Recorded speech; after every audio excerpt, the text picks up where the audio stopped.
పుస్తకాల్లో ఒక పుస్తకం కూడా తన దగ్గర లేనప్పుడు ఒక వ్యక్తి ఈ మూడింటిని అద్భుతంగా జయించి చూపించాడు మనకి. మోషే పెద్దవాడైనప్పుడు విశ్వాసమును బట్టి ఐగుప్తు ధనము కంటే క్రీస్తు విషయమే నింద గొప్ప భాగ్యమని ఎంచుకున్నాడట. అంటే అర్థం వినండి, నేత్రాశను జయించాడట. అల్పకాలం పాపభోగం అనుభవించడం కంటే దేవుని ప్రజలతో శ్రమ అనుభవించడం మేలని అనుకున్నాడట. అంటే శరీరాశ జయించాడట.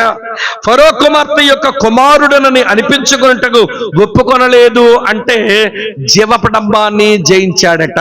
పేరు ప్రఖ్యాతల పిచ్చి లేదు, శరీరాశను జయించాడు, అల్పకాల పాపభోగం అనుభవించలేదు. నేత్రాశను జయించాడు, ఐగుప్తు ధనము నాకు అక్కర్లేదనుకున్నాడు. కుటుంబాన్ని జయించాడు, వినండి, ఫరో కుమార్తె కుమారుడు అనే పేరు నాకు అక్కర్లేదనుకున్నాడు. లోకాన్ని అలా వెనక్కి వేసేసుకుని ముందుకు